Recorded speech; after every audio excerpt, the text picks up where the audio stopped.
Жума ичинде өлкө аймагында катталган окуялардын топтому менен тааныштырган апталык программасы. Студияда мен Бакыт Бекболсунов. Саламатсыздарбы? Алгач сайтыбызга жарыяланган кабарлар түрмөгүнө токтолсок, андан соң кабарчыларыбыз даярдаган материалдарга көз чаптырыңыз. Ал эми азыр бүгүнкү программанын кыскача жүрүшү. Президент Сооронбай Жээнбеков жыл жыйынтыгын чыгарган маалымат жыйын өткөрдү. Анда келди, мен өзүмө тиет келип эле. Тегеренип келип ошол таяктын бир учу. Ошо коррупцияны күрөшкөн таяктын бир учу келди. Мен аны түшүнүп турам. Кыргыз парламентине 80 жыл. Мыйзам чыгаруу ишмердүүлүгүнө талдоо жана анын келечеги темасындагы илимий практикалык конференция болуп өттү. Туруктуу, эркин жана адам укуктары толук сакталган мамлекеттердин алдыңкы сабында дал ошол парламенттик демократиясы өнүккөн өлкөлөр турат. Мигранттардын көйгөйлөрүн чечүү үчүн көтөрүлгөн аракеттер. Жакында бизге бир ушундай кабар менен кайрылышты. Ушул Кыргызстандын водительский удостоверениясы ал жакта жараксыз болот экен 21 декабрдан тартып деп. Апта башында Баткенде өлтүрүлгөн прокурордун жакындары мекеме аралык тергөө тобун түзүүнү өтүнүштү. 17 декабрь күнү Ош шаарында өткөн маалымат жыйында маркумдун атасы Кубатидин Мамажакупов уулун кызыкчылыгы бар топтун курмандыгы болгонун белгиледи. Кубатидин Мамажакупов уулунун өлүмүнө шектүү адамдарды жоопкерчиликке тартууну күч органдарынын арасында мекеме аралык тергөө тобун түзүүнү президенттен жана башкы прокурордон өтүндү. Баткен облусунун мурдагы прокурору 43 жаштагы Анарбай Мамажакупов киши колдуу болуп, сөөгү 18 ноябрда Баткендеги тоо арасынан табылган. Окуя боюнча кылмыш жаза кодексинин киши өлтүрүү беренеси менен иш козголуп, тергөө амалдары жүрүп жатат.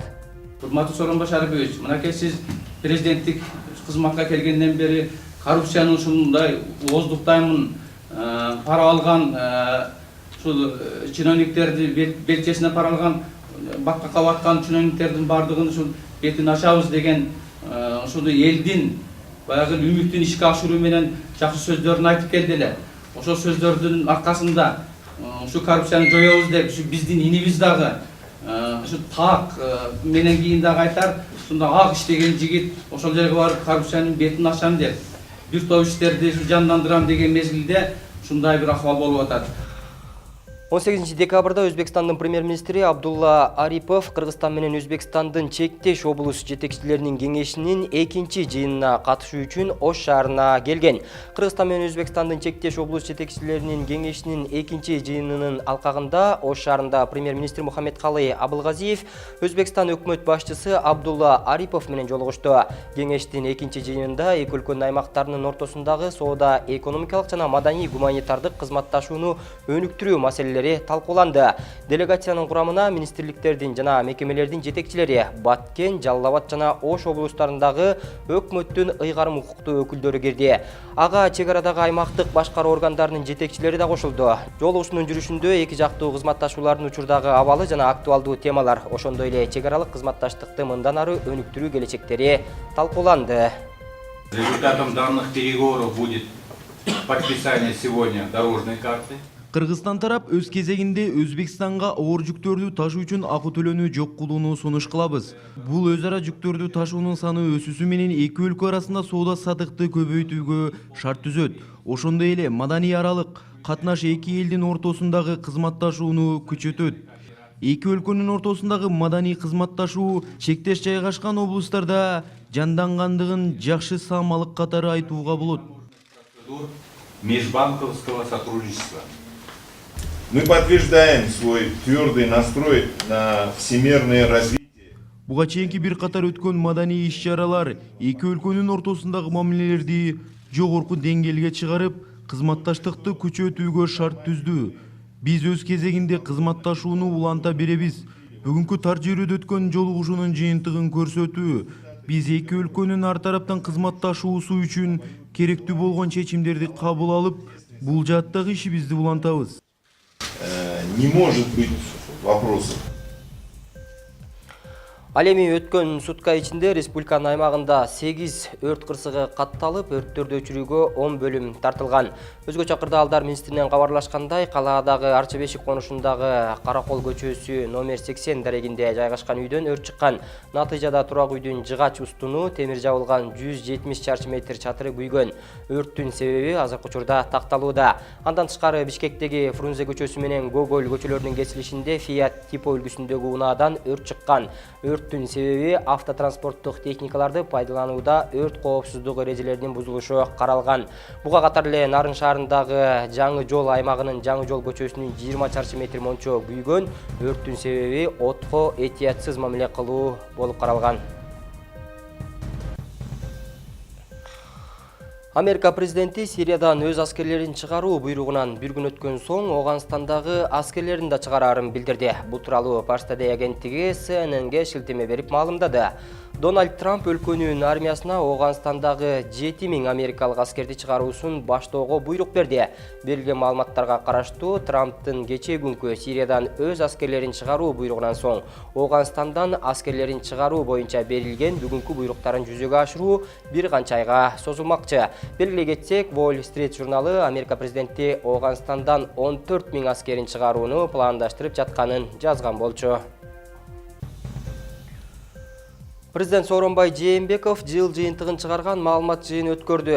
Анда бир канча маселелер журналисттер тарабынан берилди. Бардык суроолорго жооп берген президенттин маалымат жыйынынан кийин да бир топ ойлор социалдык тармактарда жарандар тарабынан жазылып айтылса, эксперттер да өз ойлорун билдиришти.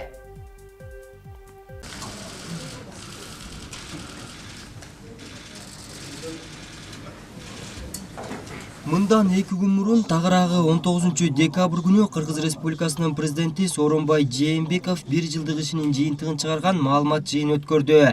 Анда жалпысынан журналисттерди өлкөдөгү саясий абал кызыктырып, анда экс-президент Алмазбек Атамбаев, абактагы Өмүрбек Текебаев жана иш козголуп, азыр сыртта жүргөн Өмүрбек Бабанов тууралуу дагы бир нече суроолор берилди.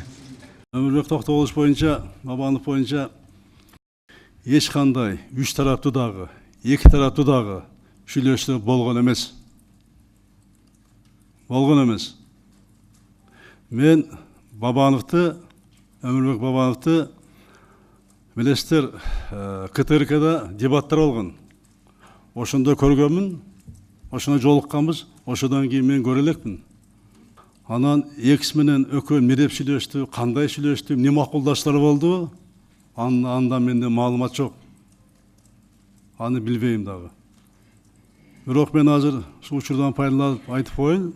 Мен болочок президент болуп, ошо шайлоодо жүрүп атканга, шайлоого кетип атканда, келечек боюнча эч кандай сүйлөшүүлөр, макулдаштар болгон эмес. Мен ошон үчүн элге чыкканда, айтканда программамы эч кимден коркпой үркпөй айтканмын. Мен сиздердин араңардан чыкканмын. Өтүк кийип, малчы менен жүрүп, дыйка менен суу сугарып, ошо айылдагы мугайын врачтар менен чогуу жүрүп, мен проблемаңарды билем. Менин программам, силердин араңардан чыккан эле программа, ошо көйгөй чече турган программа. Ошон үчүн мен элдик президент болуп берем деп ода бергенмин. Мен ошол одамды элдин астында аткарып атам. Анан менин артыман эмне деп макулдашуу болду, эмне сценарий түзүштү, кандай сүйлөшөр болду, ал эми менин проблема эмес. Ал ошо сүйлөшкөндөрдүн проблемасы. Муну менен катар эле журналисттерди өлкөдөгү социалдык экономикалык көйгөйлөр, экономиканы өнүктүрүү жолдору, коррупция менен күрөшүү боюнча суроолор да кабыргасынан коюлуп жатты. Андан кийин менде дагы айтам силерге. Менде жакын, алыс, анан тегерегинде иштейт. Анан буга мамлекет элдин кызыкчылык болуп турганда, буга бооройт деген болбойт. Карындаш, коррупция менен баарына бирдей иш жүрөт. Кандай ранг болбосун, чиновник болбосун, ким болбосун, менин жакыным болобу, бир тууганым болобу дагы айтам. Ким болбосун, жүрөт. Азыр мына таамажа боюнча 32 киши азыр жатты. Иш козголгон 32 кишиге. Токтолуп кетейин ошода. 9 болуш керек. 9 азыр жатат СИЗОдо. Калганы жана подписка анан үй арестинде үй камагында. Мына кеше көрдүңөр, мен Адамкул Жунусов менен деле жакшы мамиледе мурун болуп келгенмин. Буну чыкты, мына кеше Азербайжандан кармашты, алып келе атышат. Ушундай эле мамиле болот. Эгер андай кылбасак, тандалма кылсак, анда келе мен өзүмө тиет келип эле. Тегеренип келип ошол таяктын бир учу. Ошо коррупцияны күрөшкөн таяктын бир учу келип. Мен аны түшүнүп турам. Ошон үчүн андай болбойт кылмыш. Бир жылдык ичиндеги бир топ жетишкендиктер менен өлкөдөгү саясий абалга өз баасын берген президент Сооронбай Жээнбековдун президенттик бир күндүк жашоосуна кызыккан да кабарчылар болбой койгон жок. Сиздин жеке жашооңуз тууралуу ушул президент болгондон бери жеке жашооңузда эмне өзгөрдү? Президенттин күн тартиби тууралуу айтып берсеңиз, эртең менен күндү эмнеден баштайсыз, эмнеден жыйынтыктайсыз? Жакындарыңыз менен баарлашканга, ушу бирге өткөргөнгө убакыт таап атасызбы жана башка? Рахмат. Эми өзүм жөнүндө мурун айтчу нерселерим айтпасам болбойт экен бул кызматка келгенден кийин. Баардыгы билиш керек, менин басканым, жүргөнүм, эмне кылганым баарын тең. Мен эми эртең менен 7:30 ишке кетем. Илгери чарабада иштеп жүрүп, Сакбан Дерек Калкыбан башкармасы болуп көнгөнмүн илгертен эле. Ал иштен кеч кайтам. Биринчи барганда ошол аппарат келгичекти. Өзүм менен иштейм, 5 саат китеп окуйм, даярданам эртең менен 7:30 баштап 8:30 чейин. Анан аппаратtan ишти баштайм. Кечиндеси дагы кетип атканда бир сыйра маалыматтар алам дагы. Алып үйгө келем, үйдө да иштейм. Эми азыр үй бүлөгө деле убакыт жок ачык айтканда. Аны ойлонгондон жокмун, ишенсең мынакей. Ишенсең үй бүлөм ойлонуп, анан эмне болуп атат деген ачык айтканда ойдога жок. Алар өзү менен өзү анан салам алейкум, келдим, кеттим, ушул болуп калды азыр. Үйгө келип эртең менен неме кылам, тамак ашайм, кечин тамак ашайм ушу. Анан эми жакшы жамандыктарга көп катташымын, ага деле барбай калдым, чакка чыкпай калдым. Азыр жумуш иш. Башка эч нерсе жок ушу. 177 массалык маалымат каражаттары катталып, 3 сааттан ашуун созулган маалымат жыйында 40ка жакын журналист 80ден ашык суроо бергенге жетишишти. Президенттин маалымат жыйыны бүткөн соң социалдык тармактарда ар кандай ой-пикирлер адаттагыдай орун алып баштады. Алсак 5-каналдын башкы директору журналист Эрнис Кыязов Фейсбуктагы баракчасына Жээнбековдун маалымат жыйыны тууралуу 7 сөз деп төмөндөгүчө баа берген. Идеалдуу маалымат жыйыны болду дешке болбойт. Эгер анын идеалдуулугу журналисттерди иргебей бүт баарын чакырышты, мурда мындай шумдук болгон эмес эле деген критерийлер менен өлчөөнчү болсо, бул тигил же бул тараптын шумдугу эмес. Бул демократиялык делинген өлкөлөрдө милдеттүү түрдө болчу, эч ким таң калбачу кадыресе стандарт гана. Жээнбеков X ажоонун кол куурчак эмес экенин, өз алдынча саясат жүргүзө алган эрки бар баш экенин бүгүнкү маалымат жыйындагы жоопторунан дагы бир ирет тастыктады. Бирок бул көрүнүштө азыркы ажоонун баатырдыгы же эрдиги катары сүрөттөлбөшү керек. Анткени эл тарабынан шайланган президент ансыз деле сахна артынан же көлөкөдөн ким бирөө тарабынан башкарылбого тийиш. Учурдагы президент сөздөрдү гүл короп, парламенттеги депутаттардын, өкмөттөгүлөрдүн, оппоненттеринин, карапайым элдин көңүл борборундагы точкелерди таап сүйлөп, макаллакап, икаялардан себелеп акырында элди элжиретип ээриткен публикалык оратордук шыгы жогураак экенин тастыктады. Атамбаевге окшоп каалаган учурда каалагандай сөз калчап, публистик кылышты оңго солго орой чаап, публикага ушакчын аралашкан аламышыктыргы тийип, кээсин күлдүргөн, жылмайткан, таң калтырган, баш чайкаткан, сөгүндүргөн, ачууланткан стилден алыс экенин көрсөттү. Кандай курс суроолор берилген чакта деле президенттин көрөбүз, карайбыз, иликтеп чыгып жооп берейин деп блокнотуна бирдемелерди жазып алганы драйв кубалап, сайтына, гезитине, телесине, радиосуна мурда кийин эч ким уга элек, көрө элек сенсация издеген журналисттердин ышкысын анча канааттандырбаганы менен ар кадамына олуттуу мамиле жасай турганынан кабар берген Сейт кеп эми чын эле жазып алган суроолорду карап, көрүп, ойлонуп, аны оң жакка чече алаарында. Элдин баарын куштарлантып, кол чаптырган маалымат жыйын болгон чакта деле же андай деңгээлге жетпей калган чакта деле мейли анын маалымат жыйыны ак мышык, же карамышык деп атала берсин. Акыр аягында чычкан алып берсе болду эле. Саналуу убакыттан кийин эле реформа башталды окшойт деген. Реалдуу таң калуулар боло баштаса, ошол баарыбыз жашаган өлкөнүн утушу. Андай болбой калса, мына ошондо даана куурадык дейт журналист Эрнест Кыязов. Сөзүнүн аягында ал бул менин жаран катары субъективдүү пикирим. Менин оюм менен макул эмес көз караштарда бардыгына, балким алардын да чындыгы болушу ыктымал экенине кошулам. Мен өз оюмду туура деп эсептеген сыяктуу эле башка да өз оюн туура көргөн адамдардын позициясын сыйлайм. Рахмат деп өз оюн билдирген. Дал ушул болуп өткөн маалымат жыйын тууралуу саясий серепчи Игорь Шестаков маалымат жыйыны тууралуу эксперттик көз караш менен өз баасын Кабар маалыматтык агенттигине билдирген.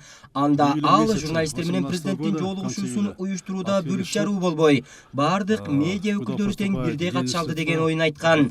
Маалымат жыйында президенттин жооптору көрсөткөндөй, Сооронбай Жээнбеков үчүн ыңгайсыз жалпыга маалымдоо каражаттары жана ыңгайсыз суроо жок. Иш-чарада оппозициялык бийликти сынга алган жалпыга маалымдоо каражаттары болду дейт саясий серепчи. Мындан тышкары ал акыркы жылдары мурунку президенттин маалымат жыйынында бир себептен улам мындай учур болбогондугун айтты. Алмазбек Атамбаевдин маалымат жыйындарында чектөөлөр болуп, бардык эле жалпыга маалымдоо каражаттары ага катыша алчу эмес. Дагы бир жолу кайталап кетейин. Сооронбай Жээнбеков ал үчүн ыңгайсыз жалпыга маалымдоо каражаттары жок экенин көрсөттү. Каалагандар аккредитациядан өтүп, аларды кызыктырган суроолорду бере алышты деп кошумчалады Шестаков. Андан кийин эксперт Жээнбековго берилген суроолордун мүнөзү тууралуу жана алар кандай максатта берилгенине токтолду. Шестаковдун пикири боюнча, иш-чарага келген медиа уюмдар учурда мамлекет башчысына активдүү түрдө оппонент болуп жаткан өз кожоюндарынын кызыкчылыктарын коргоого аракет кылышкан. Бийлик үчүн күрөштө медиа ресурстар саясий партиялардын жалпыга маалымдоо каражаттары катары кызмат кылышууда. Бизде оппозиция, саясий оппозиция, алар дагы парламентте бар. Албетте суроолор журналисттердин саясий кызыкчылыктарынан улам эмес, алар иштеген жалпыга маалымдоо каражаттарынын ээлеринин кызыкчылыгынан улам берилди. Менимче, менин өзүм үчүн жасаган башкы тыянактардын бири Сооронбай Жээнбеков өзүнүн жооптору менен маалыматтык күн тартипти аныктаарын көрсөттү. Ал жоопсуз калтырган бир да суроо болгон жок дейт ал. Шестаков мамлекет башчысынын маалымат жыйынынын дагы бир өзгөчөлүктөрүнүн бири катары 7 жылдан бери алгачкы рет президент өз жоопторунда партиясынын же башка бийликтеги партиялардын кызыкчылыктары тууралуу оюн айткан жок. Мурунку мамлекет башчысы КСДПнын ишмердигине баа берүүгө көп көңүл бурчу, анын жетишкендиктери жөнүндө айтчу.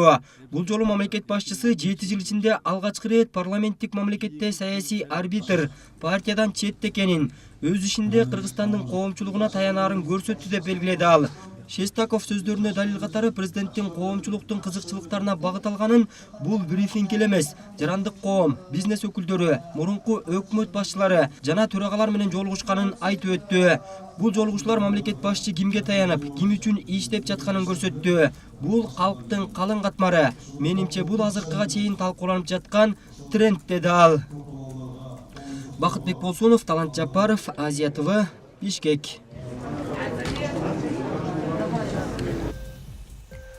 Бүгүн Бишкек шаарындагы мамлекеттик резиденцияда Кыргыз парламентинин 80 жылдык мааракесине арналган илимий практикалык конференция болуп өттү. Анда президент Сооронбай Жээнбеков сөз сүйлөп, жарандык коомдун үнү парламент аркылуу жаңырып турат. Бизде жаап жашырылган, парламентке белгисиз болгон маселелер жок деп белгиледи. 80 жылдык тарыхы бар Кыргыз парламентинин күнүнө арналган илимий практикалык конференция бүгүн мамлекеттик резиденцияда өткөрүлдү. Ага бардык чакырылыштын парламент төрагалары, депутаттары, учурдагы эл өкүлдөрү менен бирге премьер-министр баштаган өкмөт мүчөлөрү, экс-президент Роза Отунбаева жана дипломатиялык өкүлчүлүктөн келген жана башка жергиликтүү коноктор катышты. Конференциянын алкагында сөз сүйлөгөн өлкө башчысы Сооронбай Жээнбеков парламент тарыхында орду толгуз из калтырып кеткен бир нече инсандарыбыздын атын атап ыраазычылык билдирди. Кыргыз парламент өнүгүшүнө татыктуу салым кошуп, элдин урмат сыйына татыган төрагалар болду. Иманалы Айдарбековдун, Абдыкадыр Орозбековдун, Төрөбай Кулаттын, Асаналы Толубаевдин, Молдагазы Токобаевдин, Султан Ибраимовдун, Арыстанбек Дүйшеевдин, Темирбек Кошоевдин, Абсамат Масалиевдин ысымдарын алардын элесине тәзим ету менен эскеребиз. Кыргыз Республикасынын баатыры, социалистик эмгектин эки жолку баатыры, урматтуу Таштенбек Акматов аксакалдын амандыгын тилейбиз.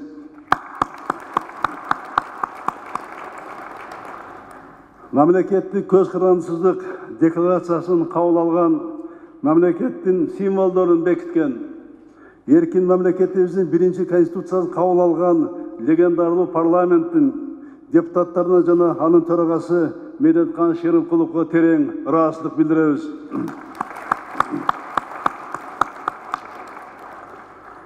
Эгеменди Кыргызстандын биринчи парламенттин эки палатасынын төрагалары Мукар Чолпонбаевди жана Алмамбет Матураимовдун парламентаризмди өнүктүрүүдөгү чоң салымдары элибизге белгилүү.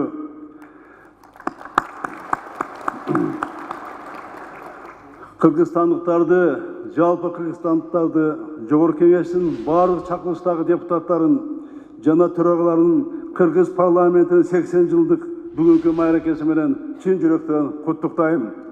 Азыркы учурда дүйнөдө парламенттик системасы болбогон өлкөлөр жок эсе. Ал эми экономикасы өнүккөн, туруктуу, эркин жана адам укуктары толук сакталган мамлекеттердин алдыңкы сабында дал ошол парламенттик демократиясы өнүккөн өлкөлөр турат. Бирок дүйнөдө парламенттик системанын жалпы белгилери окшош болгону менен ар бир өлкө өзүнө гана мүнөздүү өзгөчөлүктөргө ээ. Ар бир конкуренттүү мамлекеттеги парламентаризм мамлекеттик түзүлүштүн тажрыйбасын, укуктук жана саясий маданиятын чагылдырып турат деген ойун айтат парламент төрагасы Дастанбек Жумабеков. Буга улай эле төрага элибиздин басып өткөн жолундагы ар бир өлкөнүн өзүнө гана тийиштүү мүнөздүү өзгөчөлүктөрүнө токтолуп өттү. Азыркы учурда дүйнөдө парламенттик системасы болбогон өлкөлөр жок эсе. Ал эми экономикасы өнүккөн, туруктуу, эркин жана адам укуктары толук сакталган мамлекеттердин алдыңкы сабында дал ошол парламенттик демократиясы өнүккөн өлкөлөр турат. Бирок дүйнөдө парламенттик системанын жалпы белгилери окшош болгону менен ар бир өлкө өзүнө гана мүнөздүү өзгөчөлүктөргө ээ. Ар бир конкреттүү мамлекеттеги парламентаризм мамлекеттик түзүлүштүн тажрыйбасын, укуктук жана саясий маданиятын чагылдырып турат.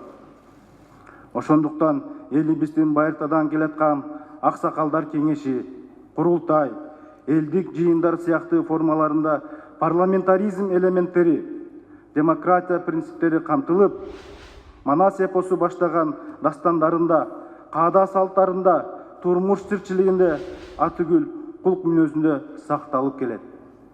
Кыргыз парламентинин 80 жылдык тарыхына көз жүгүртсөк, Октябрь революциясынан кийин парламенттин милдетин жумушчу жана дыйкандар депутаттарынын кеңештери аткара баштаган. Ал эми 1924 жылдын 21 октябрында Кыргыз автономиялуу облусунун революциялык комитети түзүлүп, кийинки жылы анын борбордук аткаруу комитети уюштурулган. Ал эми 1936 жылы Кыргызстан СССРдин курамындагы 15 союздук республиканын бирине айланды. 1937 жылы кабыл алынган алгачкы конституцияга ылайык 1938 жылдын 18 июнунан тарта Кыргыз парламентинин ыйгарым укуктарын жалпы эл тарабынан тикеш айлаган бир палаталуу Кыргыз СССРнин жогорку совети аткарып турган. Ошондон улам 1938 жылды өз алдынча улуттук парламенттин түзүлгөн жылы катары кабыл алынган. Сессиялардын аралыгындагы мезгилде негизги иштерди жогорку советтин президиуму аткарган. Бүгүнкү күндө парламентте 2015 жылдын 4 октябрында болуп өткөн парламенттик шайлоонун жыйынтыгы боюнча 6-чакырылыштагы жогорку кеңеш өз ыйгарым укуктарын аткарууда. Эскерте кетсек, шайлоого 14 саясий партия катышып, 6 саясий партия жогорку кеңешке келген. Алардын ичинен Кыргызстан социал-демократиялык партиясы 38 мандат, Республика Ата журт саясий партиясы 28 мандат, Кыргызстан саясий партиясы 18 мандат, Өнүгүү прогресс саясий партиясы 13 мандат болсо, Бир бол мамлекеттик биримдик жана патриотизм партиясы 12 мандат менен, ал эми Ата мекен социалисттик партиясы 11 мандат менен шайлоодон өтүп келген. Бакытбек Болсунов, Бакыт Жапаров, Азия ТВ, Бишкек. Ош шаарында ички миграция күч алды. Аны менен катар мигранттардын социалдык укуктары корголбой келет. Ал эми сыртка чыккан мигранттардын 80% мыйзамсыз түрдө кетишип, ушул эле жол менен жумушка орношуп жатышат. Бул маселелер Ош шаарында өткөн эл аралык мигранттар күнүнүн белгилөө иш-чарасында айтылды. 1 жыл мурун Ош облусунун Араван районунан 10го жакын тургун чогуу Орусияга иштегени кетишкен. Алар барып айдоочулук жумушка орношушат. Айдоочу болуп иштегендердин эмгек акылары айына 8000 рубльга жеткен. Бирок жакынкы күндөрү аларды түйшөлткөн маселе жаралды.